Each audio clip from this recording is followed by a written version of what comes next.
कुतोऽपि ध्येयं स्तवन्तस्य यशस्त्रसन्धं वन्दे गुरो श्रीचरणारविन्दम् अनर्पितचरिं चिरात् करुणयावतीर्णकलो समर्पयितुमुन्नत उज्ज्वलरसा स्वभक्ति श्रियाम् हरिपुरटसुन्दरद्योतिकदम्ब सन्दीपित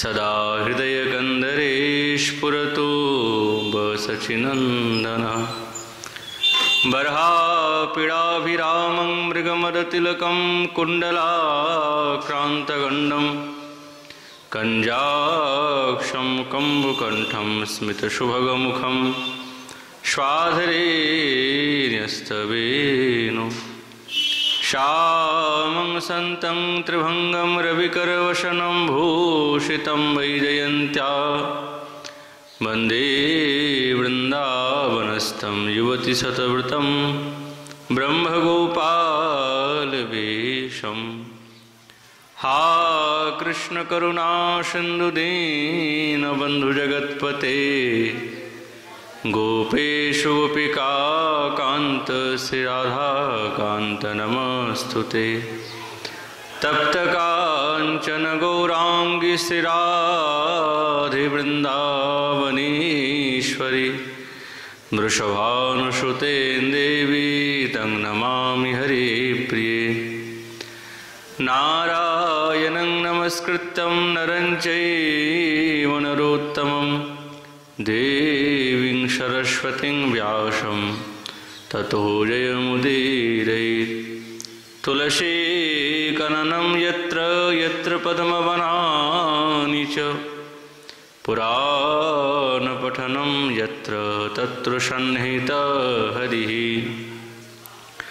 जय रूप सनातन भट्ट रघुनाथ श्रीजीव गोपाल भट्टदास रघुनाथ ऐशय गोसाईर करी चरण बंदन जा हईते विघ्ननाशवेष्ठ पुराण वाञ्छा कल्पतरुभ्रश्च कृपा सिन्धुभैव च पतितानां पावनेभ्यो वैष्णवेभ्यो नमो नमः दुर्गमे प्रतिबिन्धस्स्खलपादगतिर्मो स्वकृपाजष्ठिदानेन सन्तसन्तवलम्बनम्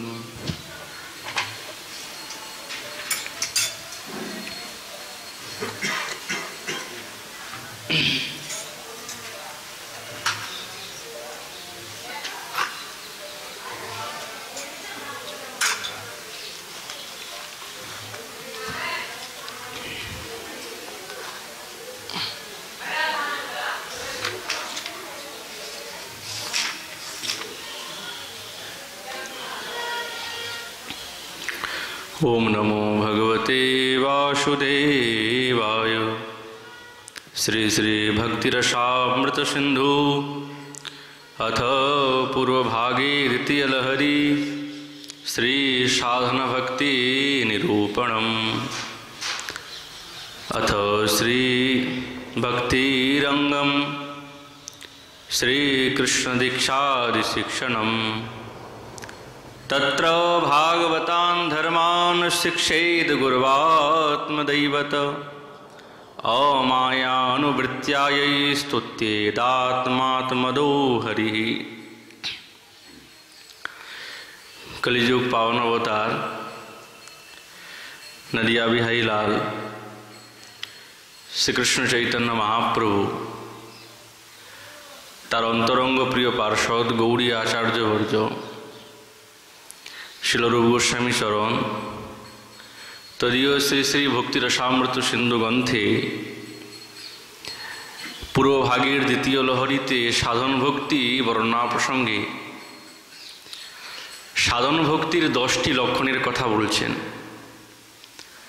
तार मध्य भक्तिते प्रवेश करार मूल एवं प्रथम 3टी पथ एवं 3टी आचरण बा 3टी भक्तिर अंग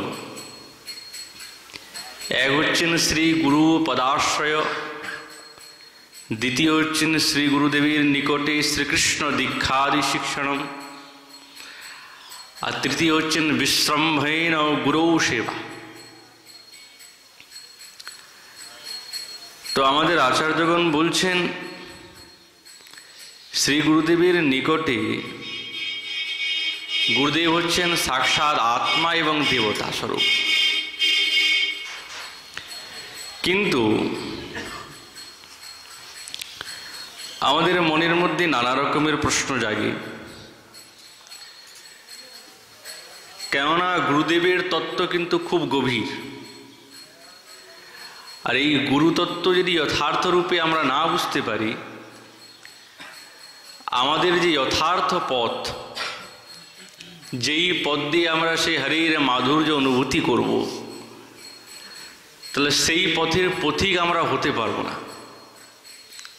গুরুদেব করলাম ঠিক, কিন্তু সেই যথার্থ পথের পথিক হতে পারবো না।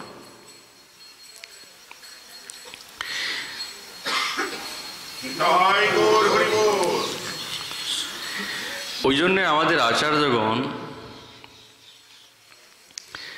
বলেছেন যে শ্রী কৃষ্ণ দীক্ষাদি শিক্ষণ,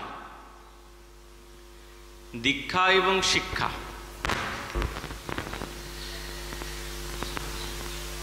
দুই বস্তুই গ্রহণ করতে হবে, একটা গ্রহণ করলে হবে না। দীক্ষার সঙ্গে শিক্ষাও গ্রহণ। গুরুদেবের যথার্থ তত্ত্ব আমাদের আচার্যগণ পূর্বে বললেন যে তিনি হচ্ছেন সাক্ষাৎ গোবিন্দের গুরুত্ব শক্তির একজন আশ্রয়। যেরকম আমাদের আচার্যগণ বলছেন अखंड मंडलाकारं व्याप्तं जेन चराचरं तत्पदं दर्शितं जेन तस्मै श्री गुरवे नमः। যিনি সেই অখণ্ড মণ্ডলাকার নির্বিশেষ ব্যক্তভাবে বা চরাচর ব্যক্তভাবে,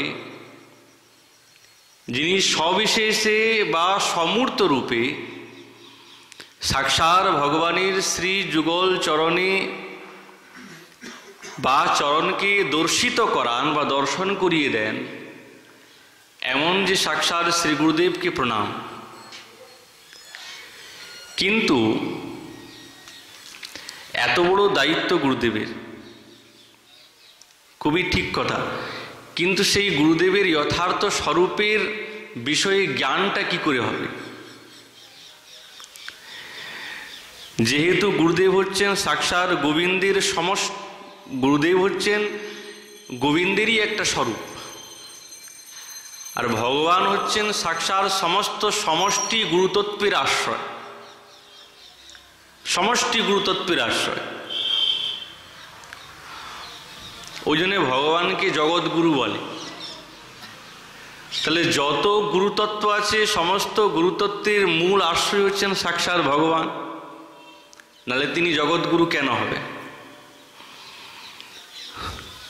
গোপাল সহস্র নামে আমরা বর্ণনা করি না, গোপী রত রুরু নকধারী হারি জগৎগুরু। তাহলে তিনি জগৎগুরু, জগতাম গুরু ইতি জগৎগুরু, সমস্ত জগতের তিনি একমাত্র গুরু।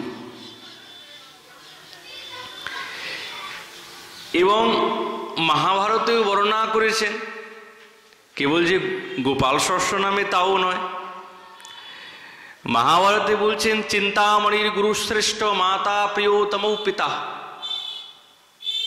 চিন্তামণির গুরু শ্রেষ্ঠ, তাহলে গুরুদেবকে শ্রেষ্ঠ রূপে বলা হয়েছে। এবং চিন্তামণি সাক্ষাৎ ভগবৎ স্বরূপ। কেবল তাও নয়, পদ্মপুরাণে উত্তরখণ্ডে মাতা পার্বতীর প্রসঙ্গে সেখানে বলেছেন যে গুরু শ্রেষ্ঠ বা পরম গুরু ভগবানকেই উল্লেখ করেছেন, পরম গুরুং গুরুং শ্রেষ্ঠং বাসুদেবম। তাহলে বাসুদেবকে পরম গুরুদেব বলেছেন, শ্রেষ্ঠ গুরুদেব বলেছেন। সাক্ষাৎ শ্রীমদ্ ভাগবত মহাপুরাণে শ্রী গোবিন্দকে বলছেন, কলো ন রাজন জগতাং পরম গুরুং ত্রিলোকনাথা তপপাদ পঙ্কজম। কলিকালে সমস্ত জীব এই ত্রিতাপে জর্জরিত, তো খুব জ্বালা, কিন্তু এই ত্রিতাপ থেকে উদ্ধার করার একমাত্র ক্ষমতা হচ্ছেন শ্রী গুরুদেবের চরণ কমল। ওই জন্য বলছেন আতপপাদ পঙ্কজম। তাহলে গুরুদেব হচ্ছেন সাক্ষাৎ, তিনি এই জগতের কলিযুগে জগতের জীবের হৃদয়ে যে ত্রিতাপ জ্বালা আছে সেই জ্বালাকে দূরীভূত করতে তিনি সক্ষম, সমর্থ তিনি। তাহলে পৃথক পৃথক শাস্ত্রে এবং গুরুদেবের তত্ত্বের কথা বর্ণনা করেছেন। এই জন্য গুরুদেবকে প্রসন্ন রাখতে হয়। কেন, গুরুদেব যদি প্রসন্ন থাকেন তাহলে সাধকের সাধনাতে কোনো কষ্ট হয় না, নির্বিকারে অগ্রসর হতেই থাকেন তিনি। যদি গুরুদেব অপ্রসন্ন হয়ে যায় তাহলে আমাদের ভক্তির যে আমাদের স্রোত সেটা বাধা হয়ে গেল। যাতে সাধকের জীবনে কোনো বাধা না আসে, তার জন্য সাধককে একটাই উপায় করতে হবে, গুরুদেব প্রসন্ন থাকলে।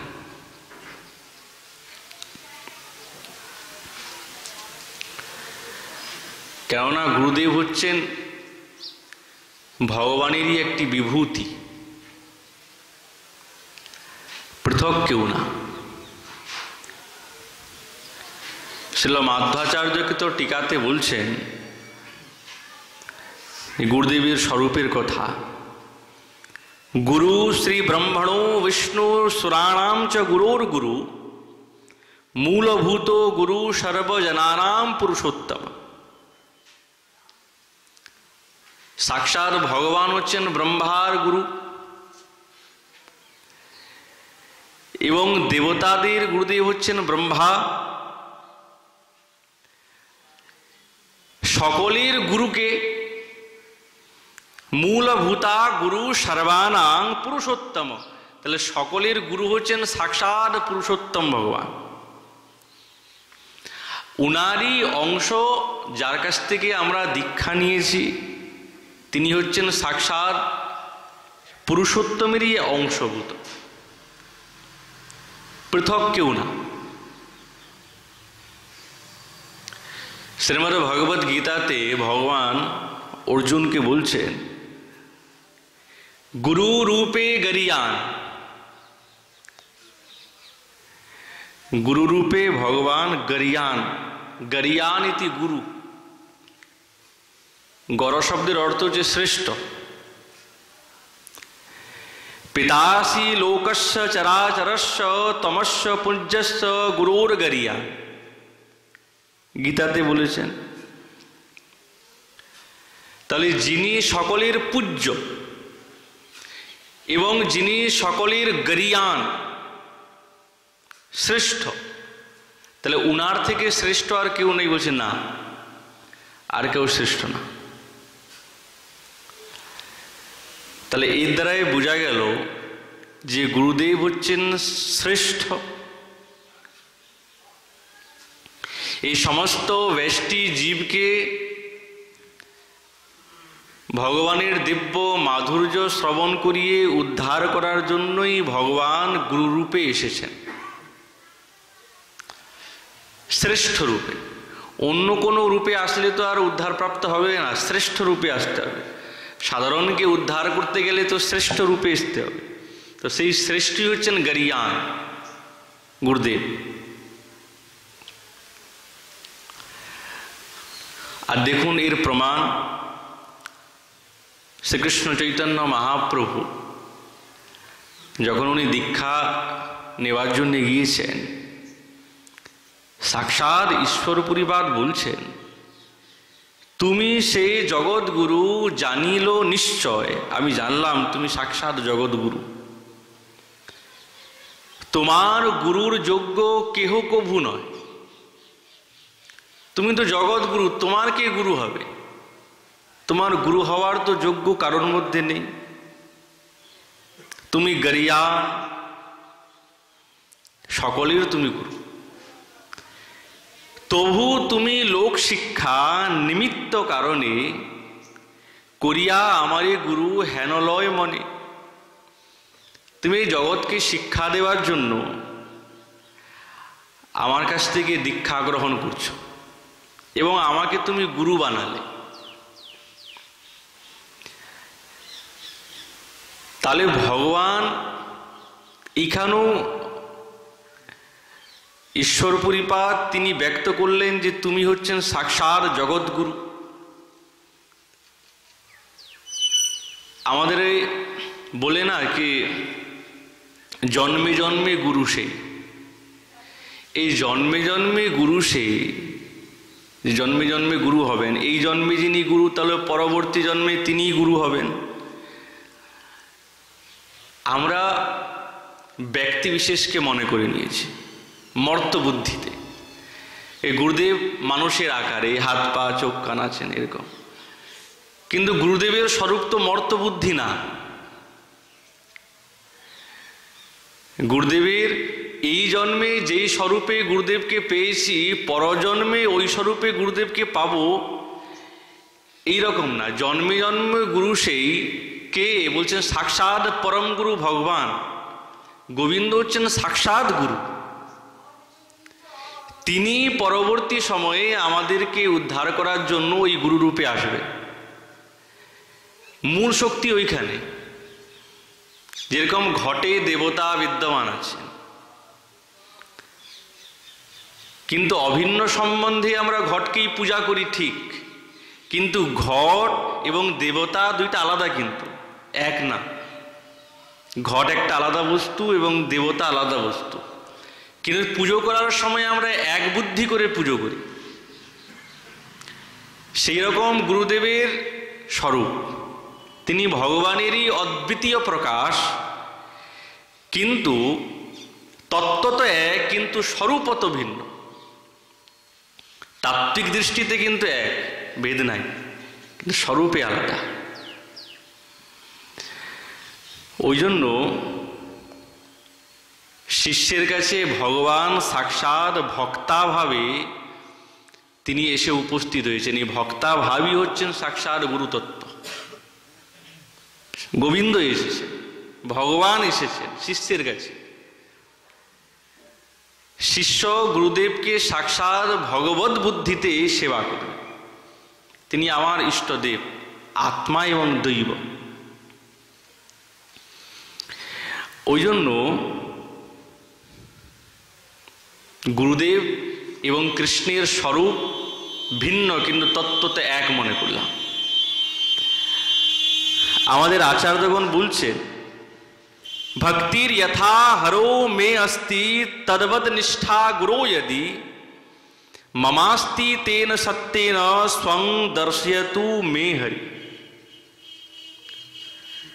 ভগবানেতে যে ভক্তি আছে, মনে করুন সাধক ভগবানের খুব সেবা করছেন, পূজা করছেন, ভগবানের প্রতি সাধকের যেই রকম ভক্তি আছে, যেই রকম শ্রদ্ধা, সেই রকমই গুরুদেবেতে শ্রদ্ধা এবং ভক্তি থাকবে। আর সেই সত্যের কারণে সাক্ষাৎ ভগবান তার কাছে এসে উপস্থিত হবেন, হবেনি। কেননা এটা ভগবানেরই কথা, ভগবান নিজেই বলেছেন। কিন্তু এই যে শিক্ষা, দীক্ষা তো গ্রহণ করলাম, কিন্তু শিক্ষা যখন লাভ করছি আমরা কি করে বুঝবো, সাধকের পথটা কি করে জানব? তার জন্য বলেছেন শিক্ষা গুরু। শিক্ষা গুরু গুরুদেব শিক্ষাও দিচ্ছেন, দীক্ষাও দিচ্ছেন। কেবল দীক্ষা দিলেই যে তার সব কিছু হয়ে গেল তা নয়, শিক্ষাও দিতে হবে। ওই জন্যে রূপ গোস্বামী পাদ একসঙ্গে বলেছেন শ্রীকৃষ্ণ দীক্ষাদি শিক্ষণম। দীক্ষা নিলাম কিন্তু শিক্ষা যদি না নেই তাহলে তো পদে পদেই ভুল, চলতে পারবো না। কেমনভাবে ভক্তি মার্গে যে চলতে হয় এই চলার জ্ঞানটা থাকবে না, কেমন আচরণ করতে হয় এই বিষয়ে জ্ঞানও থাকবে না। ওই জন্য শিক্ষাটাও দরকার। আমাদের আচার্যগণ বলছেন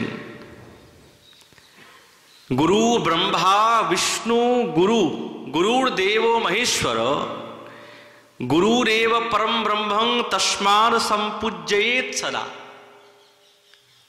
হরিভক্তি বিলাসে আমাদের আচার্যগণ বলছেন গুরুই হচ্ছেন সাক্ষাৎ ব্রহ্মা, গুরুদেব সাক্ষাৎ বিষ্ণু, গুরুদেবী হচ্ছেন সাক্ষাৎ মহাদেব। দেব মানে মহাদেব,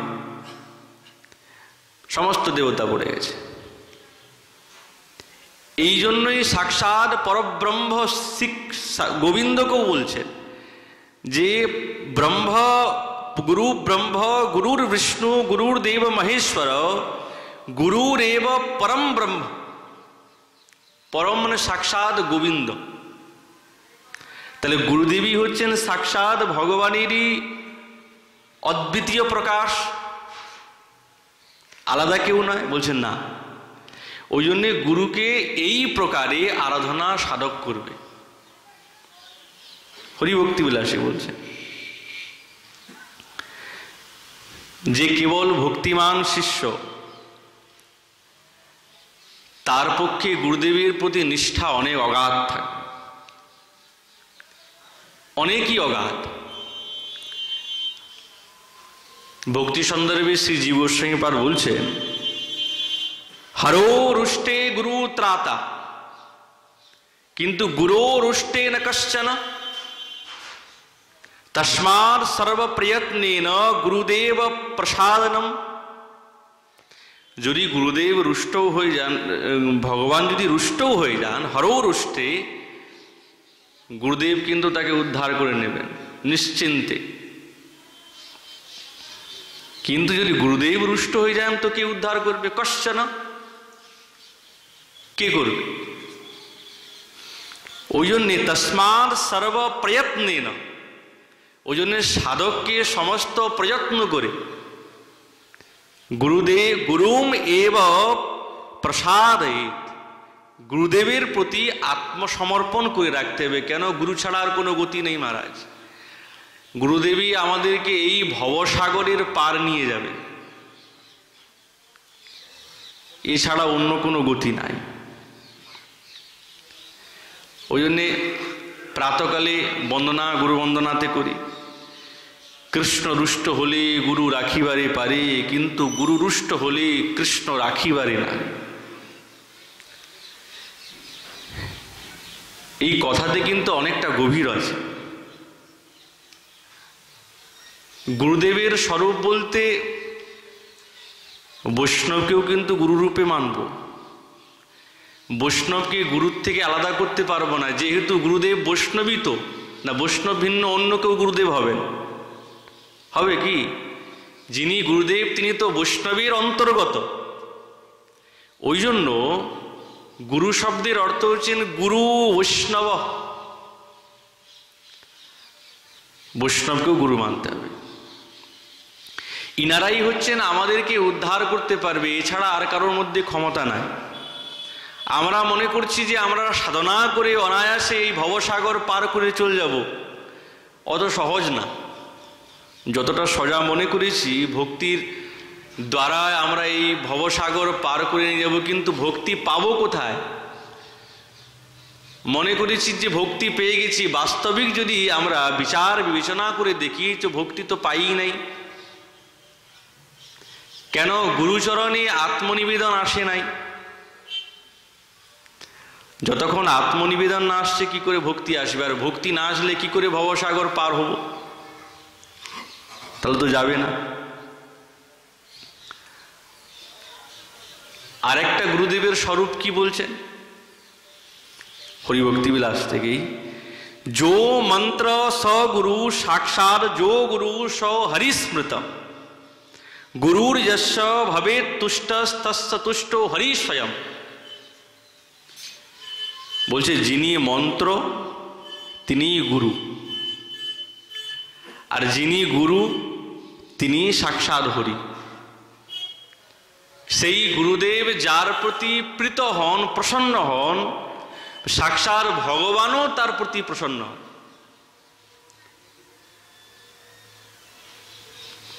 আর অবশ্যই হবে। গুরুদেবের দোষ থাকলেও কিন্তু শিষ্য সেই সমস্ত দোষকে আবরণ করবে।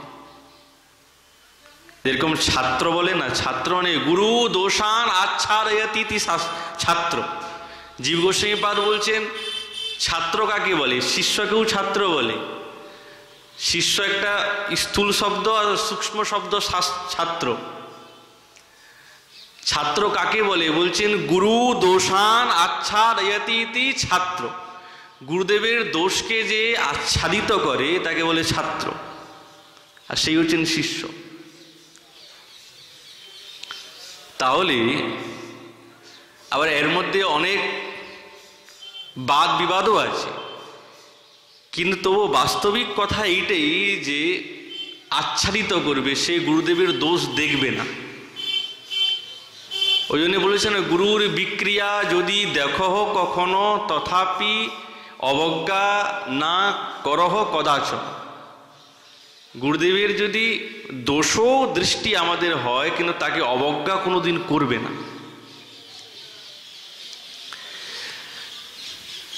কিন্তু এই কথাটা মানা কিন্তু খুব কঠিন হয়ে যায়। গুরুদেবের দোষ দেখে সেই বিষয়ে অবজ্ঞা করব না, এ খুব কঠিন। কিন্তু এটাই তো শিষ্যের যথার্থ স্বরূপ মহারাজ। ভগবান তো বড় পরীক্ষা করে। দেখি, আমাদের পূর্বেই বলেছেন যে গুরুদেব করাটা বড় জিনিস নয়, গুরুতে শ্রদ্ধা রাখাটা সবচেয়ে বড় জিনিস। এই শ্রদ্ধাই আমাদেরকে যথার্থ রীতিতে পৌঁছিয়ে দেয়। এটাই তো বড় কঠিন ব্যাপার। গুরুদেবের দোষ দেখলেও তাকে অবজ্ঞা করব না, তার প্রতি পূর্ণ শ্রদ্ধা রাখবো। এইটাই হচ্ছেন শিষ্যের যথার্থ ভক্তিমান শিষ্যের এইটাই লক্ষণ। আর তার দ্বারাই প্রেম এবং ভক্তি পাওয়া যায়, এমন শিষ্যের দ্বারা। তার প্রমাণ কোথায়? তার প্রমাণ প্রত্যক্ষ মহারাজ। গোরক্ষনাথ মিননাথ, মিননাথ গোরখনাথ দুইজনে কিন্তু গুরু শিষ্য। গুরুদেব হচ্ছেন মিননাথ আর শিষ্য হচ্ছেন গৌরক্ষনাথ। আর দুইজনেই কিন্তু সিদ্ধিকামী, সিদ্ধ পুরুষ দুইজনে। ভ্রমণ করতে করতে যাচ্ছেন ভবগৃহীত, বৃক্ষের তলায় বাস, সবকিছু ত্যাগ করে দিয়েছে, কিছুই নাই, সবকিছু ত্যাগ করেছেন। শিষ্যও ত্যাগী, গুরুদেবও ত্যাগী।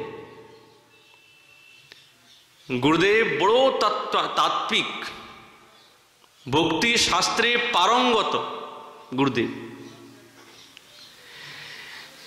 কিন্তু গুরু শিষ্য ভ্রমণ করতে করতে করতে করতে এক রাজ্যে এসে উপস্থিত হয়েছেন। গুরুদেবের কাজ সকলকে আত্মজ্ঞান প্রকাশ করিয়ে দেওয়া। যেই রাজ্যে এসে উপস্থিত হয়েছেন সেই রাজা বড় দুরাচারী, বড় দুরাচারী। ভগবানের নাম টাম কিছুই নেয় না, ঘোর সংসারী, বিষয় ছাড়া আর কিছুই জানে না।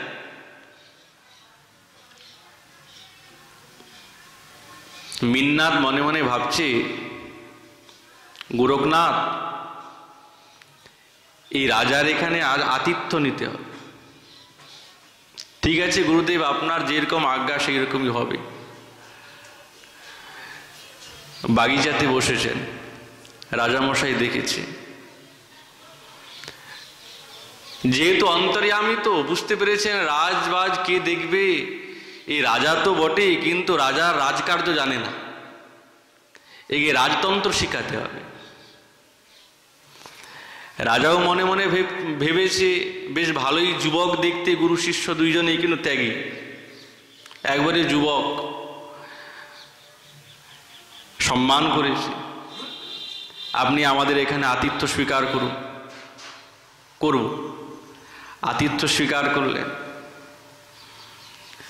বলছে মহারাজ আপনি তো সব কিছু জানেন, আমাকে একটু রাজতন্ত্রের কথা একটু বলুন।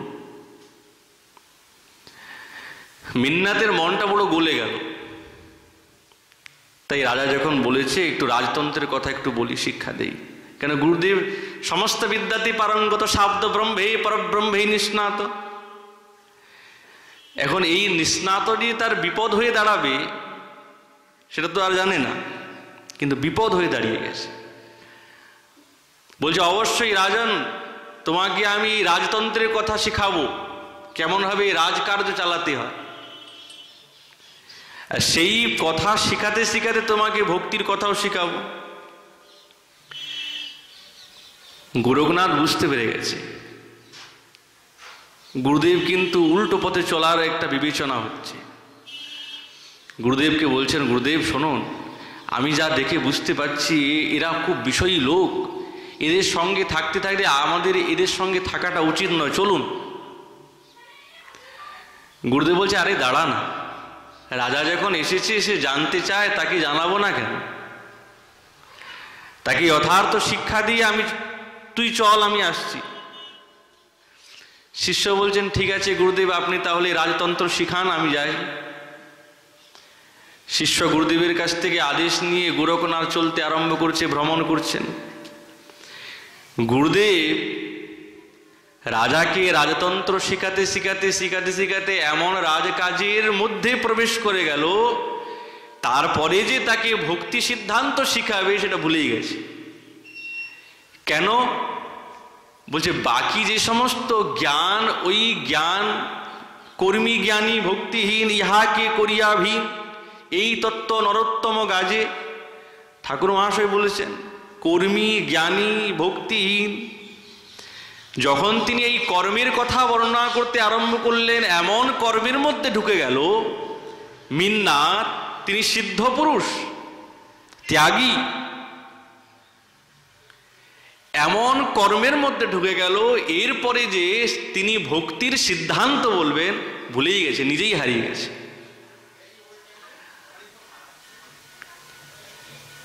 ওই পথে যে যাব, পথে যাবার পরে আমাকে যে আবার গন্তব্য আমার গৃহে আসতে হবে ভুলে গেছে, পথ হারিয়ে গেছে।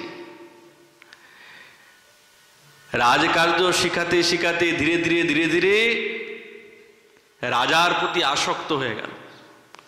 রাজা মনে মনে ভাবছে আমার তো কোনো সন্তান সন্ততি নাই, একমাত্র কন্যা আছে, এই সাধুকে পটিয়ে পাটিয়ে যদি আমি আমার কন্যাকে বিবাহ দিতে পারি তাহলে আমার এই রাজ্যটা সে সুখ শান্তিতে থাকবে। যে এত রাজতন্ত্রের কথা জানতে পারে তাহলে রাজবাস তো খুব ঠাটবাটে চালাবে। বৃদ্ধ হয়ে গেছে। রাজার বিষয়ে আকর্ষণেতে মিন্নাত গলে গেল, মনটা দ্রবীভূত হয়ে গেল। রাজা বলছে দেখো আমার তো কেউ নেই, আমার একমাত্র কন্যা, তুমি আমার কন্যাকে বিবাহ করো, এই রাজ্যটা তোমার। মিন্নাত তাই স্বীকার করলেন, বিবাহ হয়ে গেল। কোথায় ত্যাগী বৈরাগী সাধু, মিন্নাত কর্মীর মধ্যে এমন ঢুকে গেছে, এখন বিবাহ হয়ে গেল। বিবাহ হওয়ার পর রাজা তো মরে গেল, সিংহাসনে বসে গেলেন মিন্নাত, এখন বিষয়ী রাজা। কোথায় তার ভক্তি তত্ত্ব সিদ্ধান্ত, কোথায় তার সাংখ্য দর্শন, সব ভুলে গেছে। রাজ্য শাসন করতে আরম্ভ করল, একটা সন্তান জন্ম হলো। কি আশ্চর্যের বিষয়, গুরুদেবের এই কীর্তি চলছে, বহুদিন অতিক্রম হয়ে গেছে। গোরখনাথ ভ্রমণ করতে করতে করতে বলছি দেখি তো, গুরুদেব তো বলছেন যে রাজাকে কর্ম বিষয়ে জ্ঞান দেবেন, দেখি। গুরুদেবকে নিয়ে আসি যাই। গোরখনাথ এসে উপস্থিত, দেখে সর্বনাশ, গুরুদেব তো রাজা হয়ে বসে আছেন সিংহাসনে, দিব্য সিংহাসনে। কি তার ঠাটবাট, কত সেনা সামন্তের দ্বারাই ঘিরে আছেন, কি তার বিষয়, কোথায় বৈরাগী, কোথায় শিখাসূত্র, কণ্ঠে তুলসী মালা, এখন কিছুই নাই। সম্পূর্ণরূপে অধর্ম আচরী হয়ে গেছে, ভক্তি ভক্তি নাই, কিছুই নাই। মনে ভাবলেন চলে যাব গুরুদেবকে ত্যাগ করে। সঙ্গে সঙ্গে সাড়া দিয়েছে, না না, গুরুদেব করেছি, গুরুদেব অপ্রাকৃত। গুরুদেবকে এইরকম বিপদে ছেড়ে আমি চলে যাব, এটা শিষ্যের কাজ। যেরকম গুরুদেবের দায়িত্ব আছে, শিষ্যেরও দায়িত্ব আছে। সব দায়িত্ব গুরুদেবের না, শিষ্যেরও দায়িত্ব আছে। গুরুদেব যদি বিপদে পড়ে তো শিষ্যকে ত্যাগ করে চলে যাবে গুরুদেবকে? তাহলে শিষ্য কেন? তাহলে দরকারের সময় তখন গুরুদেবের হাতটা ধরলাম, কোনো কারণে গুরুদেব বিপদে পড়ে গেছে, তার মানে শিষ্য তাকে ছেড়ে চলে যাবে? তাকে তো কৃতজ্ঞ বলবে। ভগবানও তার প্রতি প্রসন্ন না, ভগবান তার প্রতি প্রসন্ন না। নৈব প্রসীদতি, প্রসন্ন হবে না। গোরক্ষনাথের জীবনে তাই জগৎকে শিক্ষা দিয়েছেন তিনি। গোরক্ষনাথ মনে মনে ভাবছে গুরুদেব বিপদে পড়েছে, আর আমি গুরুদেবকে এই বিপদের মধ্যে ছেড়ে চলে যাব না। গুরুদেবের সঙ্গে বার্তালাপ করতে হবে, কিন্তু গুরুদেবের সামনে যাব কি করে? এত সেনা সামন্তের পাহারা, কেউ তো ঢুকতেই দিচ্ছে না। আর তিনি তো বৈরাগী, সিদ্ধকামী, বৈরাগী গোরক্ষনাথ, কোনো কামনা বাসনা নাই, নির্বিকার, কালাতীত পুরুষ তিনি। কিভাবে প্রবেশ করতে হয়? একটা বড় ঢাক নিয়েছেন, আর বড় ঢাক নিয়ে আর উদ্দণ্ডে বাজাতে আরম্ভ করেছেন, গোরখায়া। জোরদার চিৎকার করতে আরম্ভ হচ্ছে, গোরখায়া গোরখায়া, আর ঢাক পিটাচ্ছেন। আর পিটাতে পিটাতে মহারাজ একবারে মঞ্চের সামনে গিয়ে দাঁড়িয়ে পিটাচ্ছেন। সকলে অনেক চেষ্টা করেছে, কিন্তু এই বৈরাগীর ঢাক পিটানো বন্ধ করতে পারছে না।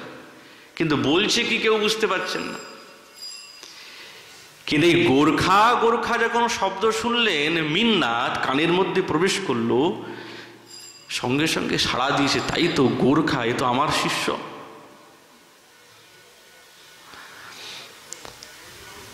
আচ্ছা নিয়ে আসো, কোন সন্ন্যাসী এসেছে গোরখা গোরখা বলছে, নিয়ে আসো তাকে সামনে। ধরে নিয়ে আসলেন। গুরুদেবকে দেখা মাত্রে সাষ্টাঙ্গে প্রণাম করেছেন। গুরুদেব রাজ সিংহাসনে বসে আছেন, পাশে রানী বসে আছেন সন্তান কোলে নিয়ে। গুরুদেবকে দেখে প্রণাম করছেন, গুরুদেব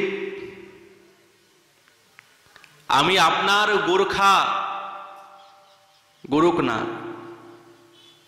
গুরুদেব বুঝতে পেরে গেছেন, কিন্তু অধবদনে বসে আছেন, কিছু বলছে না।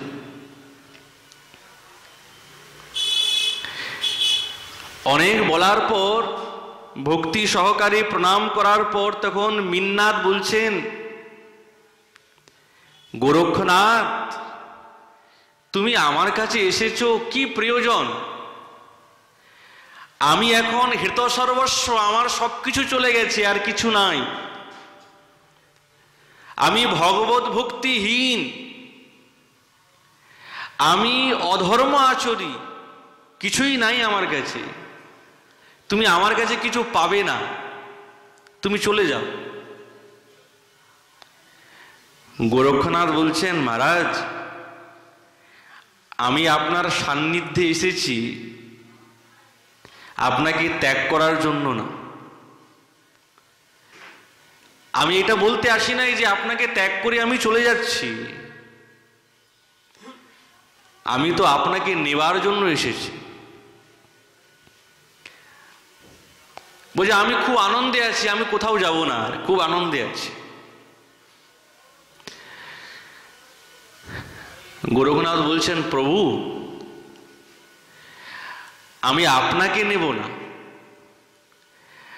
আমার একটা পাওনা আছে আপনার কাছে। বলছে, কি চাও? বলছে, আপনি সেটা দিতে পারবেন আমাকে। আপনি আমাকে কিছুটি সময় দেন, আপনার কাছে কিছুটি সময় দান চাচ্ছি। আপনি আপনার এই রাজকাজবাজির মধ্যে কিছুটা সময় আমাকে প্রদান করুন।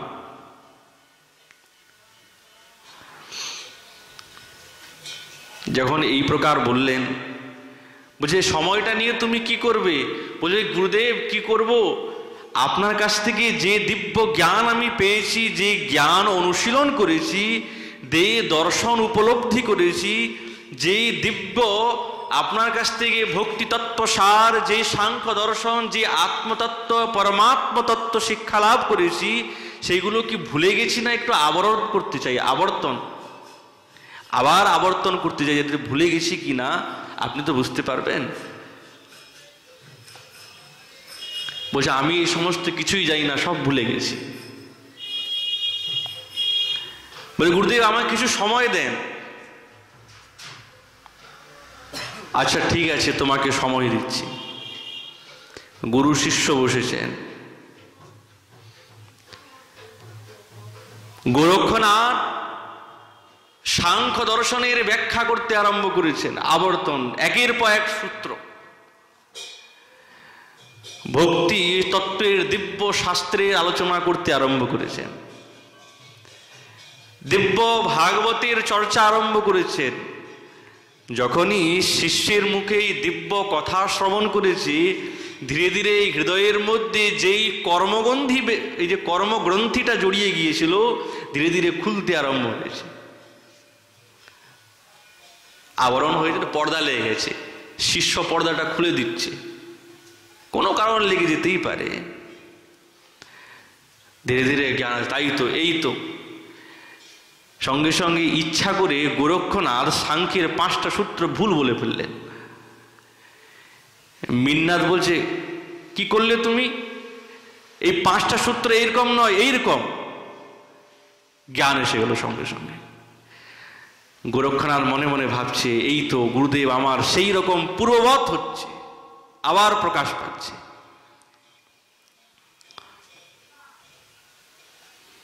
যেই গুরুদেব সারা দিন রাতটা চলে গেল, কখন দিন হলো কখন রাত হলো জ্ঞানী নাই। আগে সে বিষয়রূপী অন্ধকারে পড়েছিল, এখন সাক্ষাৎ গোরক্ষনাথের দিব্য ভক্তি শাস্ত্রের আলোচনাতে দিন রাতের জ্ঞান নাই। জ্ঞান আছে। সকাল হয়ে গেল, আবার দিন হয়ে গেল, আবার 2টা দিন কেমন ভাবে কেটে গেল গুরু শিষ্যের বুঝতেই পারে না, শাস্ত্র আলোচনা করতে করতে। জ্ঞান এসে গেল মুহূর্তের মধ্যে। এত দিব্য অপ্সরা বৎ সুন্দরী যার স্ত্রী, দিব্য রূপবান যার পুত্র, এবং দিব্য এই ঐশ্বর্যের পরিপাটি এই রাজ্যভার, এক মুহূর্তের মধ্যে সঙ্গে সঙ্গে গোরক্ষনাথ চলো। গুরুদেব শিষ্যের হাত ধরে ফেললেন। ওইখান থেকে চলতে আরম্ভ করেছে। চলতে চলতে কত দূর যাচ্ছে, কোন দিকে যাচ্ছে কোনো জ্ঞান নাই। চলছে, বহুদূর যাওয়ার পর শিষ্যকে বলছে, গোরক্ষনাথ বড় ক্লান্ত হয়ে গেছে, সারা অঙ্গ ঘেমে নিয়ে গেছে। ক্লান্ত তো হবেই, যে এমন বিষয়রূপী গর্তের মধ্যে পড়েছিল, সেইখান থেকে উদ্ধার পেতে গেলে তো কষ্ট তো হবেই। গর্তের মধ্যে পড়ে গেছে, সেই গর্ত থেকে উঠতে গেলে তো কষ্ট আছে। এই পরিশ্রম হয়ে গেল, বিশ্রাম করছে। আর বাস্তবিক শৃণ্যতাম স্বকথাম কৃষ্ণ পুণ্য শ্রবণ কীর্তন হৃদন্তস্থ ভবদ্রাণী বিধুনোতি সুহৃৎসতাম। ভগবানের দিব্য লীলা চরিতাবলী কথা শ্রবণ করলে হৃদয়ে সমস্ত অভদ্র নষ্ট হবেই। হৃদন্তস্থ হি অভদ্রাণী বিধুনোতি সুহৃৎসতাম। বিদ্যতে হৃদয় গ্রন্থি ছিদ্যতে সর্ব সংশয়া ক্ষীয়ন্তে চাস্য কর্মাণি দৃষ্ট এবাত্মনীশ্বরে। এটা তো গ্রন্থি হৃদয়ের গাঁট লেগে আছে, সংসার বাসনা গাঁটগুলো খুলে গেছে। রাজবাজ সব ত্যাগ করে দিয়েছে, কিন্তু গুরুদেবের এখনো পর্যন্ত মোহ যায় নাই। কিন্তু অত সহজে কর্মবন্ধী এবং এই বিষয়ের কামনা বাসনা ত্যাগ করা অত সহজ নয়। আমরা খুব মুহূর্তের মধ্যে আমার কোনো কামনা বাসনা নেই, हम निर्विकार हैं महाराज, कोई कामना वासना नहीं है हमारे चित्त में।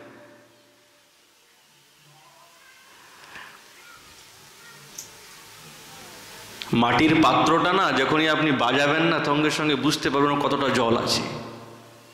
তো সেই রকম প্রত্যেকটা জীবকে যখনই তার হৃদয়ের মধ্যে কোনো আঘাত বিঘাত ঘটবে না, তখন দেখবেন তার মনের মধ্যে কি কামনা বাসনা আছে কিনা সব একবারে সব বলতে আরম্ভ করে দেবে। তখনই একটু টোকা মেরেই দেখবেন। ওই জন্য বলেছেন রিক্ত মৃৎপাত্র যথা বর্ততে। কামনা বাসনা বৃত্তি জীবকে বলে মৃৎপাত্র বৎ দৃশ্যতে, মাটির পাত্রের মতন। ও বাজালেই বোঝা যাবে যে কতটা জল আছে। তো ওই জন্য গুরুদেব সবকে শিষ্যের হাত ধরে তো গেলেন, অনেকটাই দূর গেছেন, কিন্তু যাওয়ার সময় মনের মধ্যে ভাব চলে তো যাচ্ছি, এত বড় বিষয় ছেড়ে কিছু টাকা পয়সা নিয়ে যাই। আঁচলের মধ্যে 100টা স্বর্ণমুদ্রা এবং কিছু হীরামুক্ত বেঁধেছেন, পোটলাতে নিয়ে যাচ্ছেন, বসেছে গাছের তলায়। সঙ্গে সঙ্গে ওই গামছাটা খুলে বা উত্তরীটা খুলে দেখাচ্ছে, গোরখনাথ এই দেখো আমি কিন্তু একটা খুব বুদ্ধিমানের কাজ করেছি। গুরুদেব কি করেছেন আপনি? বলছে সারা জীবন দেখো বসে আনন্দ সহকারে কোনো কাজকর্ম করতে হবে না, বসে ভোজনটা করতে পারবো, জীবনটা যাপন করতে পারবো, সেজন্য টাকা পয়সা সব বেঁধে নিয়ে এসেছি।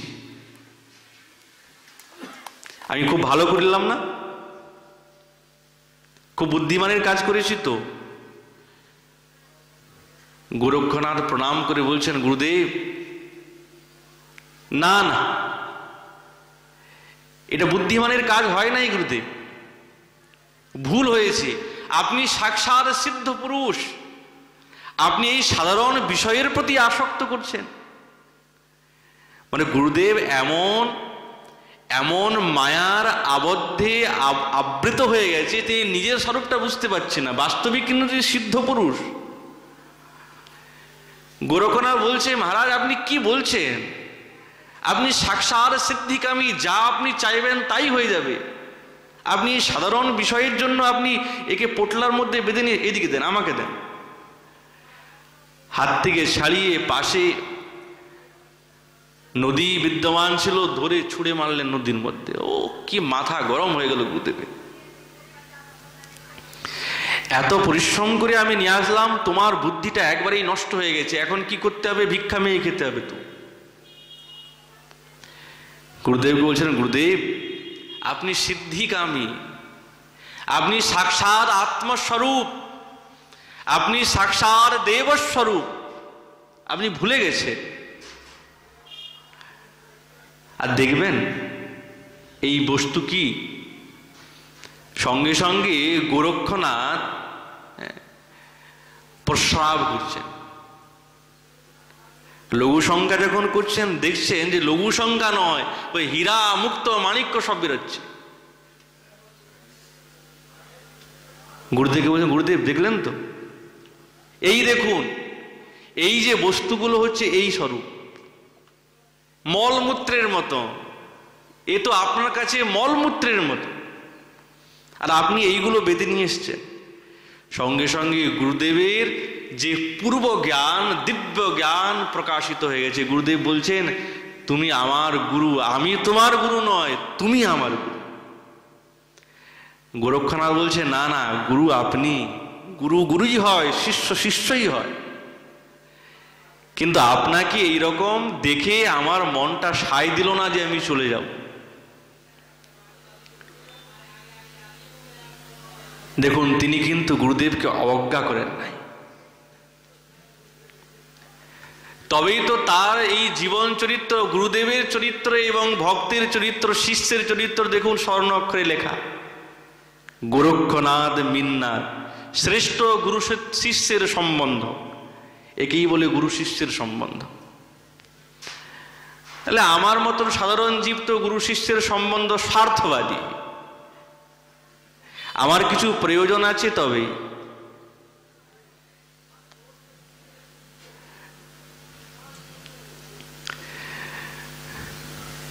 ওই জন্য গুরুদেবের কাছ থেকে শিক্ষা লাভ করতে হবে নির্দোষে, কোনো দোষ দৃষ্টি নাই, তার প্রতি শ্রদ্ধা, সেই শ্রদ্ধাটাই আমাদেরকে যথার্থ স্থিতিতে পৌঁছাবে। ওই জন্য গুরুকে অবজ্ঞা কোনোদিন করবেন, কোনোদিনই না। আর গুরুদেব বলতে তার কাছে দীক্ষা গ্রহণ করেছি সে নয়, বৈষ্ণব গুরুদেব। যদি মনে করুন গুরুদেবের কাছে আমি খুব সম্মানীয়, গুরুদেবকে সম্মান করছি, কিন্তু বৈষ্ণবকে বৈষ্ণবের চরণে অপরাধ করি, তাহলে কি গুরুদেব ত্রায়তে, গুরুদেব আমাকে উদ্ধার করতে পারবে? পারবে না মহারাজ, গুরুদেবও পারবে না। ওই জন্য এই তিনের স্বরূপ এক।